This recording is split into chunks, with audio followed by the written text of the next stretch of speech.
And greetings, everyone. This is Terry Naturally with another edition of Terry Talks Nutrition. We're here every weekend, same time, same station. So I'm happy that you can join us, and I hope that you share, if you feel that it's worthy of it, that you share this program with your friends, families, and whoever, that they too may understand why it's our responsibility to be healthier. It's up to you and I. No one else can change our health.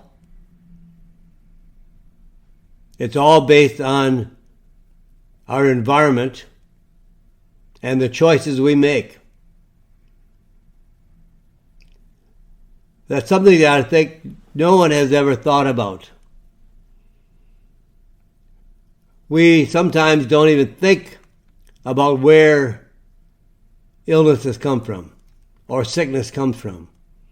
We have learned a lot from COVID that we can get sick and never recover or partially recover and maybe even die from viral infection.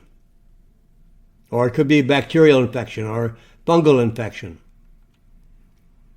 But why are we sick with cardiovascular disease, heart attacks, strokes, type 2 diabetes, arthritis, both osteo and rheumatoid? We have many conditions that we suffer from daily, and we never stop to think, why am I sick? What made me sick? What made the conditions of arthritis? Why do my joints ache? Why do I have inflammation? And it all boils down to a few choices. Eating too many carbohydrates, eating sugar, consuming vegetable oils, and many of these foods, well, we do know the carbohydrates, like bread, pasta. But where does the sugar come from? Well, manufacturers love to use sugar to spike their foods. It's addictive. It tastes good. You're more than likely to buy it again if it tastes good. If it's convenient to prepare and the cost is right, you can just about make anything and it will sell. It will sell. So we need to take a look at what we're going through in terms of causing our diseases. The doctor can give you a drug for it, but that doesn't make you healthy. Makes you more livable. Doesn't give you a quality of life. And sometimes drugs are necessary because they're life-saving. So think about choices you should make to be healthier. So we'll bring up some topics today. And one of our featured topics is pain, but at nighttime. Is it different than daytime pain? And now depression. The rates of depression are skyrocketing. They're hitting new highs never before achieved. And that's not much of an achievement because depression no one wants to live with. Then let's talk about how much vitamin D should kids take. And then we'll talk about the benefits of strong leg muscles. And we'll also talk about how to keep your liver healthy. And we also will talk about a diet and how it links to your memory.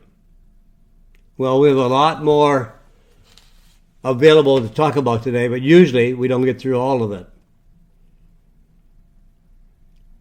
We can prepare a lot of information, but in order to really understand it, it takes time. So let's talk about our featured topic of the day, nighttime pain. And really, pain and sleep often go together.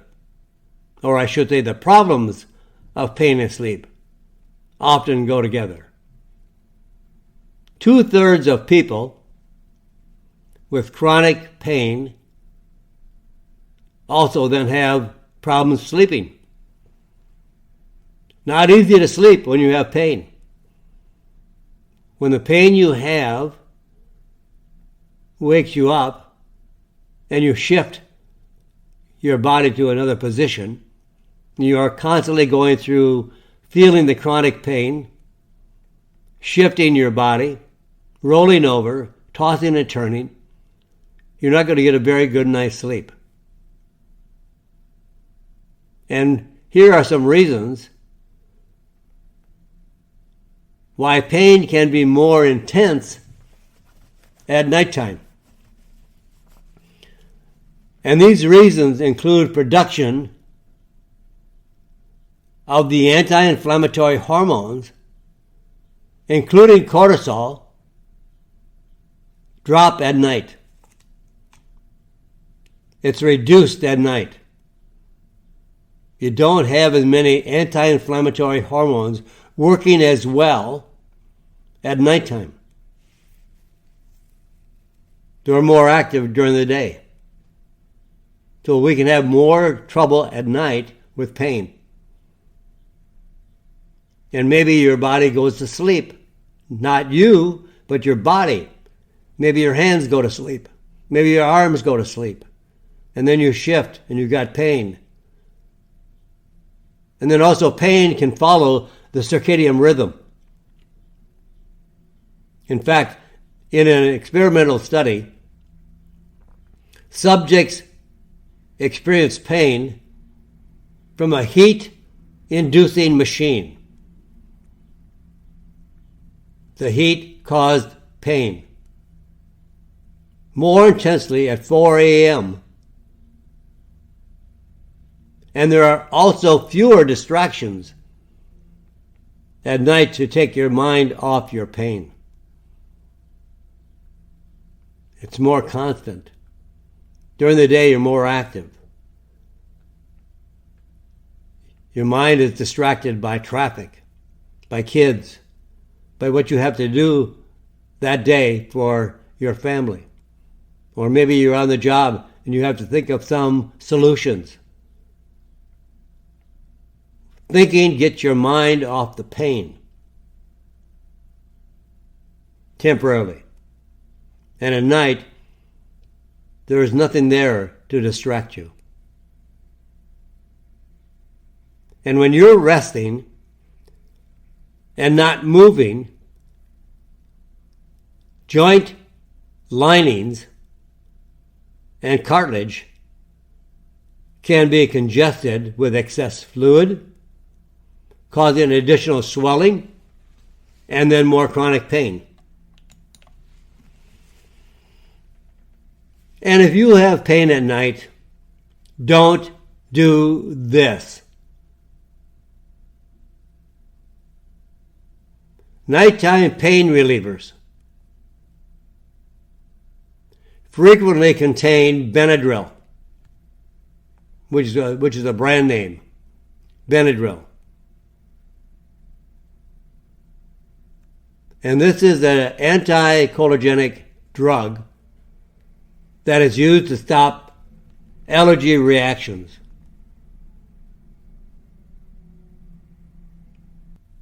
But because, this is crazy, but because it causes sleeplessness, it is also included in nighttime pain formulas. Now the problem with this, sleepiness is not the only adverse effect of these anticholinergic drugs like Benadryl. In men with prostate problems, a prostate disorder, these anticholinergic drugs can cause urinary retention, therefore problems fully emptying the bladder.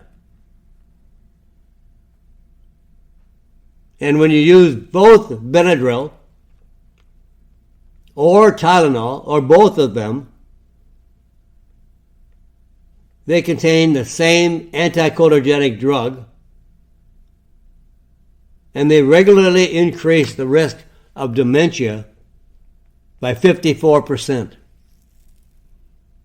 Drugs are not safe by any stretch of the imagination. None of them. More damaging with some than others, but they all have side effects. So as much as you can possibly stay off drugs, you're going to help improve your health overall. Now, I'm not saying you go off your drugs. That's between you and your doctor. But it's a fact that if you don't need drugs, you're going to be healthier if you can manage without the drug. Maybe you can find a natural alternative to pain and inflammation. You can find ways to take the place of the drug almost in every situation, and then you prevent any side effects. So these, I'm calling out these drugs because they are so bad. Tylenol, the number one cause of liver failure in the U.S., more liver transplants due to the fact of using Tylenol, not excessively, even at the dosage that's recommended on the label of Tylenol, can and will cause liver failure, liver transplants, liver cancer. And we so indiscriminately use Tylenol and Benadryl. You can buy these over the counter. So that kind of sends you a message that they must be really safe because you don't need a prescription. Strong drugs need a prescription because they have to be monitored by your physician. But then Tylenol doesn't. In fact, I think they should be all on prescription. I'm sorry, I know the price will go up, but a lot less people will use them. Because if you feel comfortable and confident that Tylenol and Benadryl are safe, or they don't do such harm that they could be lethal, but they cause tremendous amount of damage. Of all the NSAIDs, 60,000 people die annually. From Tylenol, 16,000 people die annually from the recommended dosage. Not because they took half a bottle, just from the recommended dosage on the label. 16,000 people die. Not a lot of people compared to the amount of people that are taking Tylenol, but nevertheless, you could be one of them. And then it increases the risk of dementia by 54%. We didn't have these kinds of conditions and diseases 50, 60 years ago because we were not using the amount of drugs we are using today. Now here's a safe way to stop pain at night. A natural pain relief formula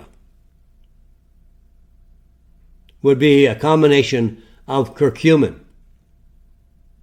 boswellia, DLPA, and P5P along with melatonin. Why do these work?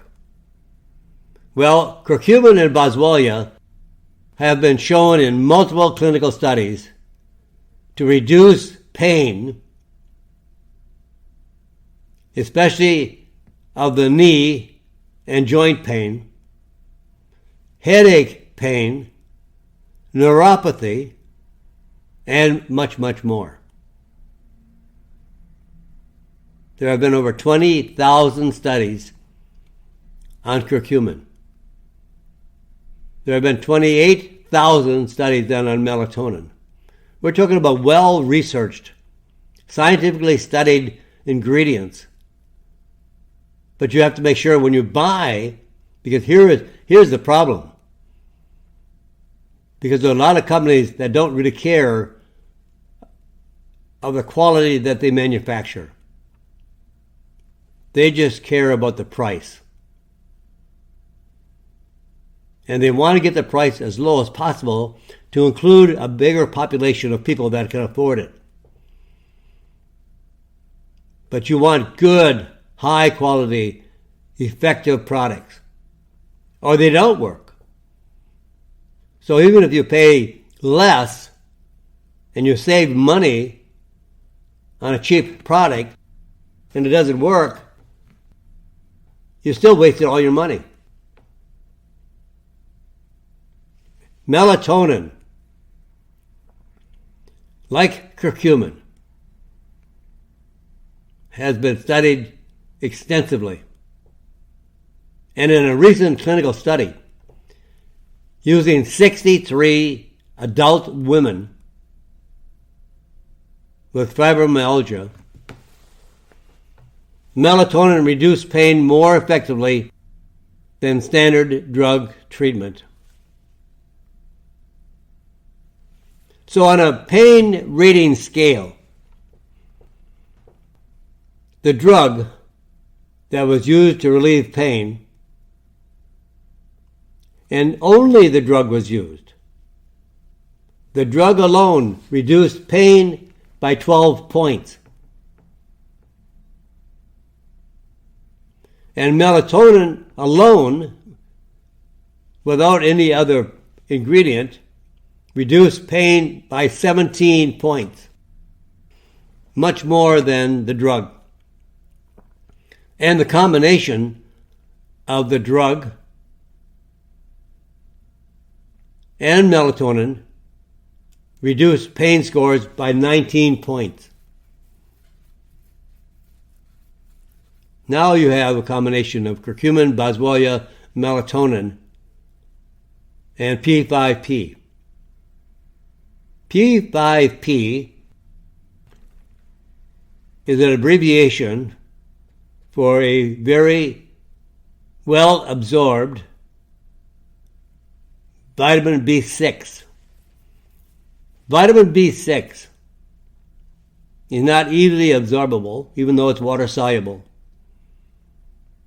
So they made a very highly absorbed, fat-soluble B6. In a clinical study shown to relieve nerve pain and used to treat carpal tunnel syndrome, it reduced the pain,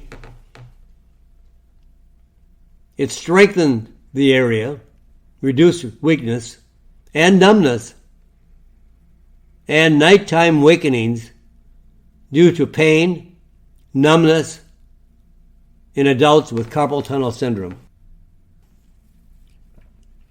DLPA,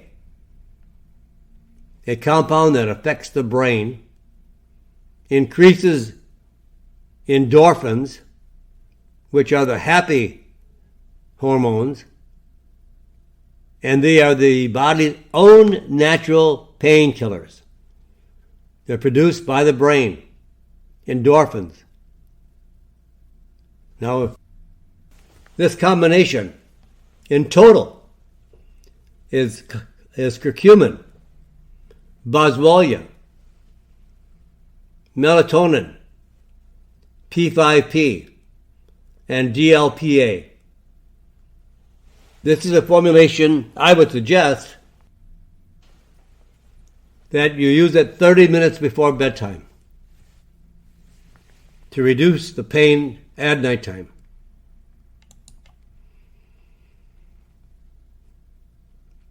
Also pain, because of its constant pressure, constant irritation, and you just feel you're not getting anywhere. So depression can set in. And right now rates are hitting new highs for depression.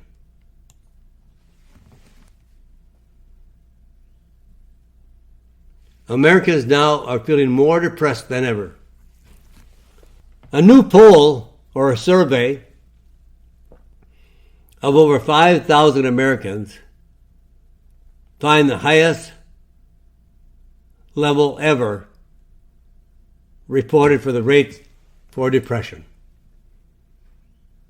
29% of respondents to the survey reported they had been diagnosed with depression at least once in their lifetime, and up to 10% over the same survey a year ago.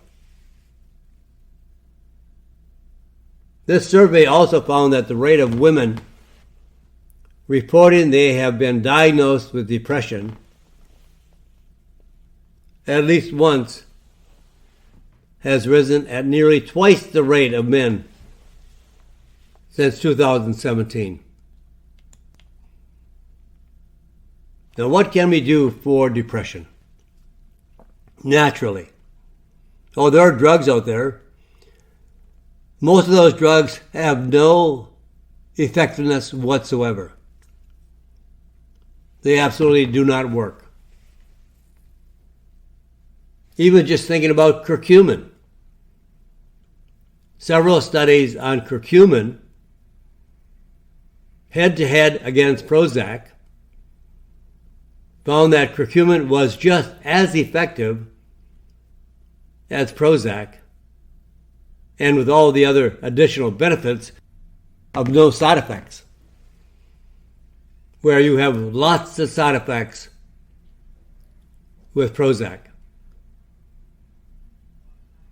And here are 3 botanical medicines that can help with depression and mood. Saffron. One of the most expensive, it is the most expensive spice in the world. It takes, I think it's 10,000 flowers to make an ounce.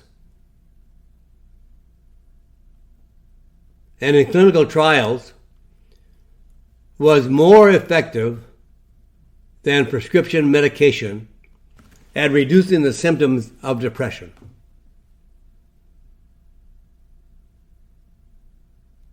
And then you could top that off with, or individually use, red ginseng. Red ginseng has been used for thousands of years.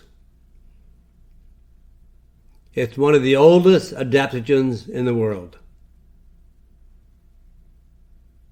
And it's far more effective than white ginseng, which is what is commonly sold, and what is commonly grown or commonly wildcrafted. Ginseng typically is white. All ginseng is white. So the red ginseng is produced by taking the white ginseng and steaming it or cooking it. And this has been a traditional method for hundreds of years. It was found by cooking it, it increased the absorption by up to 17 times,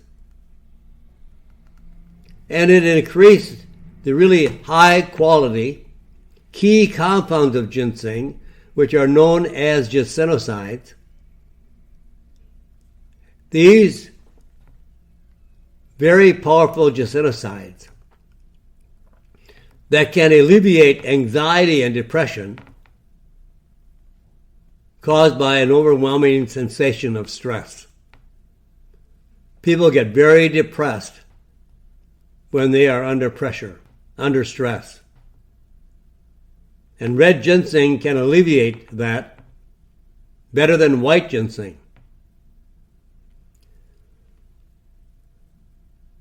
In white ginseng, there are ginsenosides called the classic ginsenosides. In the red ginseng, they are called the rare noble. Far more effective, far more powerful, far better strength. From the white ginseng, they will take the classic ginsenosides and possibly convert to the rare noble. But in the red ginseng, it happens by the cooking process. Then we also have Echinacea angustifolia, which has been shown in clinical studies to quickly reduce anxiety, stress levels, safe for kids. Now, how can that be? Why Echinacea angustifolia? I know many people listening to this program right now know what Echinacea is. And I'm sure many have used Echinacea. And I don't want to go any further with this explanation because I see on the clock we are winding down to the bottom of the hour. And that's the time to pause for commercials and for the station to identify itself. So when we come back, please don't go away. I have to pause, but I'm not going away. I'm going to be here. I'm coming back. I have a lot of good information to share with you today. I'll explain to you why Echinacea can lower anxiety.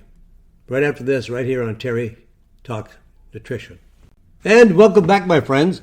This is Terry Naturally with another half hour, or till the top of the hour, I should say, of Terry Talks Nutrition. We're talking about health and nutrition. We're talking about, well, first of all, we talked about how to reduce nighttime pain, much different than daytime pain. And if you missed it, you know you can always go back into my website, terrytalksnutrition.com, and you can bring up any radio show you like and listen when you would like, at your convenience. You can also listen live, anywhere around the world. So if you have family and friends, relatives outside of the listening area, they can also listen live via their computer by just adjusting their times to be on the same time we are here in the Central Standard Time in the USA. You can also subscribe to my newsletter. We send out a new newsletter every Friday. You'll learn more information from my newsletter. And then go into the website. There's all kinds of good information in my website. Now, before the break, we talked about how to reduce depression. We talked about saffron, the most expensive spice in the world. We talked about red ginseng. Both are highly effective. And then we talked about Echinacea angustifolia, and have been shown in clinical studies to quickly reduce anxiety and stress levels, and even safe for kids over the age of 4. I'm sure you all know that Echinacea angustifolia is an American herb. It was used by the American Indians as a remedy for cold and flu. And studies in Switzerland have proven that Echinacea is as effective as Tamiflu for cold and flu. Very effective. Well, then why does it work on anxiety? Good question. Echinacea, when it's used for cold and flu, is standardized for very key compounds in echinacea called echinocosides and the polysaccharides, sugar molecules. This is not sugar. These are sugar molecules, different. That's what lowers the risk of cold and flu and treat more effectively cold and flu. So Echinacea angustifolia is very effective for cold and flu. But in all natural compounds, all natural herbs, there are hundreds if not thousands of molecules that have an effect on our health, all simultaneously, all on different pathways of the body. And there are a group of compounds in Echinacea angustifolia that are called alkaloids, not polysaccharides, alkaloids. And the alkaloids work on the cannabinoid system of the brain, lowering depression, lowering anxiety. Now these alkaloids are only found in one form of Echinacea. And it has taken 10 years of research to discover these alkaloids and what type of plant and how it's grown. There's a tremendous amount of research that goes in Echinacea to lower anxiety and depression. But also don't forget about omega-3. Omega-3 fatty acids primarily are found in fish, salmon, all the cold water fish. Also may be found in flaxseed and walnut. It has a higher intake of EPA and DHA, omega-3 fatty acids, so it can significantly reduce the risk of depression. Which one would you want to start with? Good question. If I had pure anxiety, I was anxious about everything. I was stressed out. I was nervous. I couldn't sleep well. I would choose the Echinacea angustifolia that is standardized for the alkaloids. For depression, either saffron or red ginseng. And what I would do with the saffron, I would combine it with curcumin. Curcumin and saffron, both effectively studied to lower depression and to be as effective as Prozac, but with the wonderful effects of no side effects. Where Prozac, we know there's very serious side effects. Can you use them together? Of course. You can use red ginseng, you can use curcumin, you can use saffron, all together. Or you could try one or the other. Now what about kids? You know, we give kids vitamins and minerals, but there's very, very little research on how much we need to be healthy. But from some research that has been out recently, it shows that we should decrease our vitamin intake, our mineral intake, much more than previously, because we are living now in a more polluted world than ever before. 50, 60 years ago, the food was much healthier. They didn't eat as much sugar. They did not eat as much junk food. There were not a lot of fast food restaurants. We have created monsters in this world of the food manufacturing companies.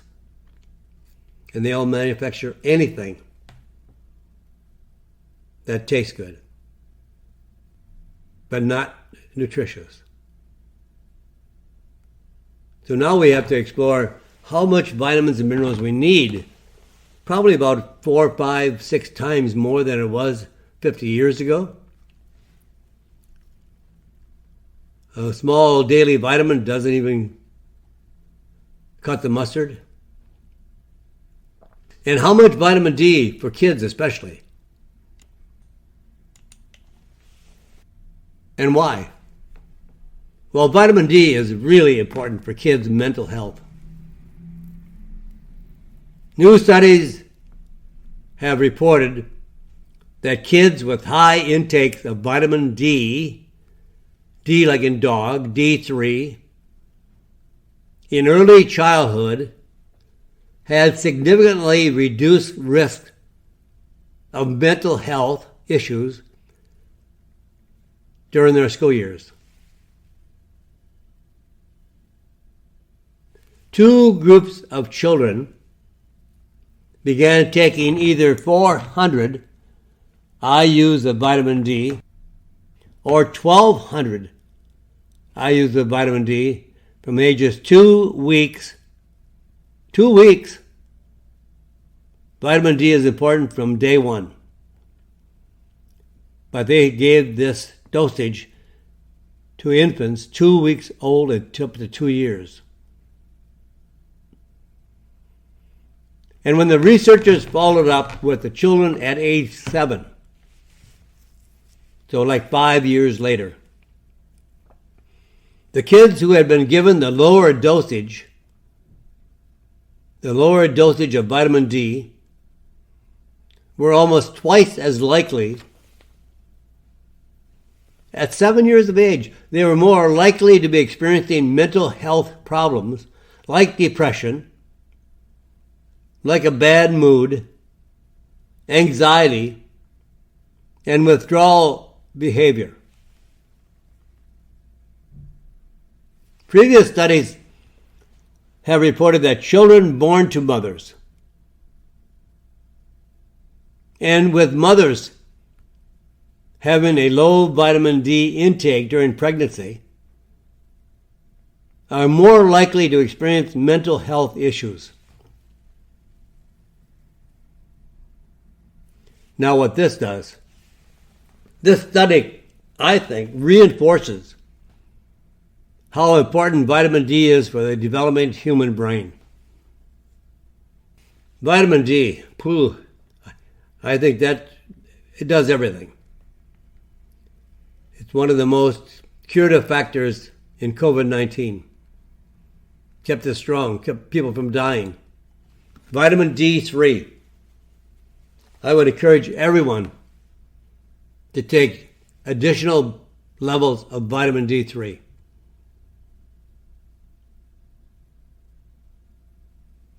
So let's talk a little bit more about strong leg muscles and more research on why leg muscles or muscle strength is important. First of all, building up your muscles has benefits for your heart, including leading to better outcomes after a heart attack. And remember, your heart is a muscle. When we strengthen our muscles, we strengthen our heart. Researchers analyzed the strength of the quadricep muscles, the front of your thigh, in almost 1,000 adults who had been hospitalized for a heart attack. Now the quadricep, most people will refer them to your quads. So if you hear quad strength, quad muscles, that's the muscle, the front of your leg. When you put your legs out straight and you squeeze them, like you're trying to lift something with your legs when you're sitting in a chair and you put your legs out straight and you squeeze your legs, you're squeezing your quads.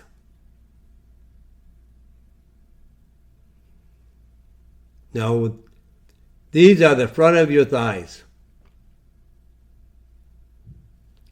And the strength of the quad muscles were measured in almost 1,000 adults who had been hospitalized for a heart attack.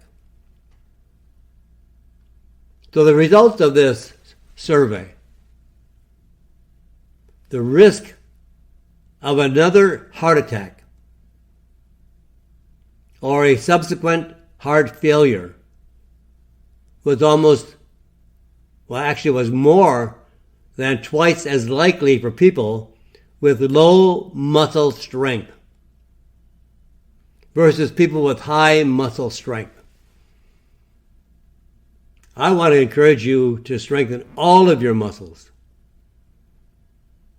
We strengthen our muscles, we strengthen our heart, we have stronger, denser bones, we live longer. Someone who has a very weak grip has increased the risk of dying earlier. You want to have a strong handshake. You want strong muscles throughout your body. It'll help you to live a longer, healthier life. In a previously published study, any kind of resistance. I'm not big on cardio. I think we could spend our time on what I would say is resistant training, or otherwise muscle strengthening. Now that doesn't mean you have to be a bodybuilder. That means you just want to have good muscle tone. So that when you're sitting in a chair, you can get out by yourself. You don't have to have somebody help you out of your chair. Muscle strengthening. You will walk better, a better posture, less fatigue when you're walking. All this from resistant training.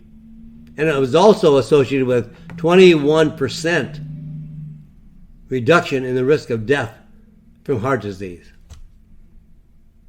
So very simple exercises to build muscles would include squats,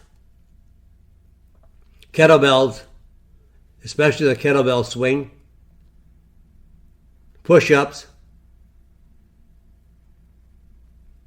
There's reasons just to work on your body strength.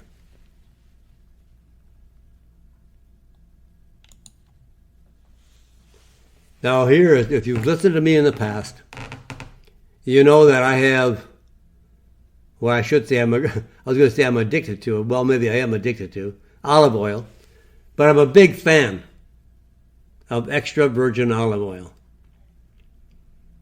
It is one of the most curative natural foods of all foods. Dr. Mary Flynn, associate professor at Boston University, has studied olive oil for 30 years. She is an expert. When you study something for 30 years, you're pretty much an expert. She is an expert. And she says there is no food in the world as effective as olive oil for preventing, treating, and reversing all forms of disease. Now that's a pretty big statement. And if you look at the Mediterranean countries, they live longer, in better health and better shape, more fit. They have less cancer, less heart disease, less all diseases. But they consume a very high quantity of extra virgin olive oil. They average, not sprinkling on food, because half that amount of olive oil you're sprinkling on salads or food, you don't get. It ends up in the bowl or it ends up on the plate. They actually drink it. And the average drink is about a quarter of a cup a day. So try to get more olive oil. I heard one scientist, and I hate to say this, because it kind of doesn't make the emphasis on good food and good health. But the scientist said after he studied olive oil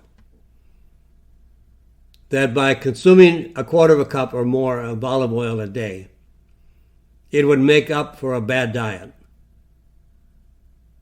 That's a pretty wild statement too. But think of what you would have then with a very good, healthy diet of good quality protein, fruits, vegetables, and olive oil. And toss in some wine. That would be a very healthy diet, which typically matches what's done in the Mediterranean countries. So now we came up with a new study. I did not come up with it, I just found it. Now, extra virgin olive oil is a omega-9. We know omega-3 is fish oil, right? We know omega-6 are all the vegetable oils, which are pro-inflammatory. And when we say pro, that means it makes inflammation. We don't want inflammation.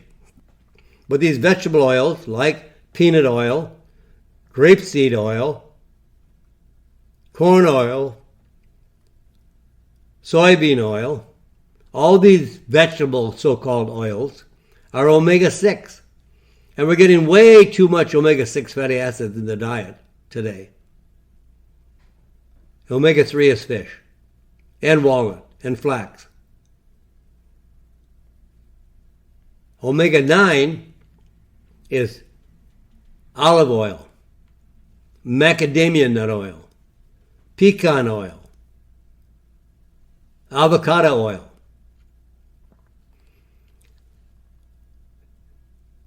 Now, olive oil has the greatest impact on our health than the other oils I just mentioned, even though they're all the same oil, omega-9. So what makes olive oil so special? Because macadamia nut oil doesn't do what olive oil does. Pecan oil doesn't do what olive oil does. So what makes olive oil so special? Because it's very high, or should be, or could be, very high in polyphenols. Polyphenols is a group of compounds, primarily bioflavonoids, that has the greatest impact on our health after vitamins and minerals. In randomized, double-blind, crossover study to compare the effects of olive oil versus extra virgin olive oil that's very high in polyphenols. About 7 times more polyphenols than regular olive oil. And sometimes it's even higher than that. Now, when we're getting into the really high polyphenols oil, it's very difficult to produce. The olives have to be picked very early in the season, very unripe.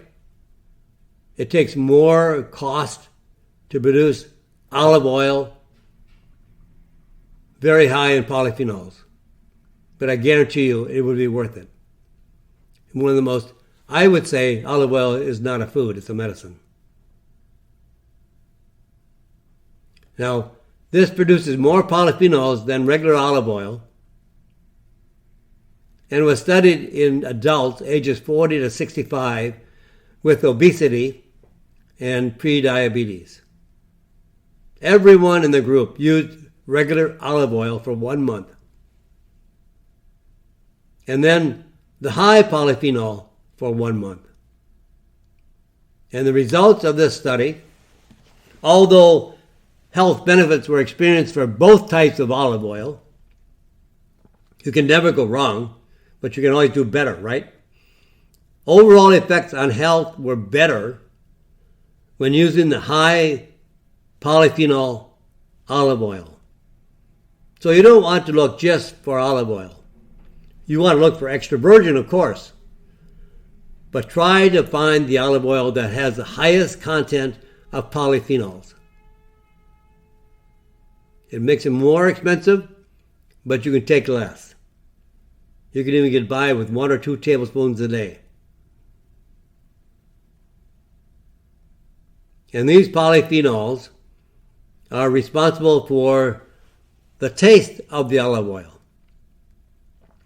When you consume a high polyphenol olive oil, it's going to leave a little bit of a spicy taste in the back of your throat, maybe a little peppery taste, and you might even cough a little bit because it's so strong. You are actually tasting the polyphenols that are in the olive oil. So the adults that were on this study, when they took the high polyphenol olive oil, they lost more weight. They were able to lower their sugar levels, glucose levels. They were able to lower the A1C levels. They were able to lower the inflammatory cytokines. So anti-inflammatory. This is a very excellent substantiation for why we want to consume a high polyphenol extra virgin olive oil. Now, as well we're on the diet, let's talk about a new study on the connection between diet and memory. And again, in our food, we are consuming large quantities of flavonols, polyphenols, which are the most common types of polyphenols, antioxidants, anti-inflammatory compounds from plants.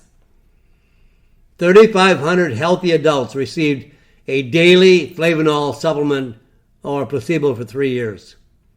Each subject took standard memory tests each year of the study. And the results, no significant changes were seen in memory scores for people who already had high flavonol intake at the start of the study. But the subject with the worst diet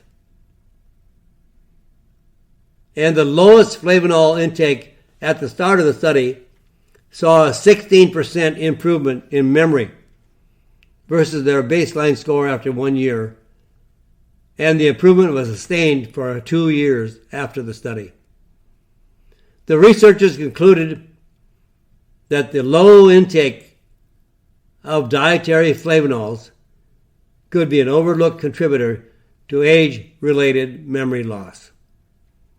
These are all food-related, plant-related, fruits and vegetables, nuts and seeds, olive oil and wine. And that's part of the Mediterranean diet. So, my friends, I'm all out of time. I'm going to have to wrap this up for the hour. So I'm signing off for today. But like always, you can join me every weekend, same time, same station, for more nutrition and health tips as to how you can have a better quality of life. Your health is your choice, so choose well. And pray for this crazy, crazy world. God bless you, my friends, and God bless this great country. Thank you for listening to Terry Talks Nutrition Weekly Show. Don't forget to subscribe and leave a review on your favorite podcast platform, including Apple, Google, and iHeartRadio.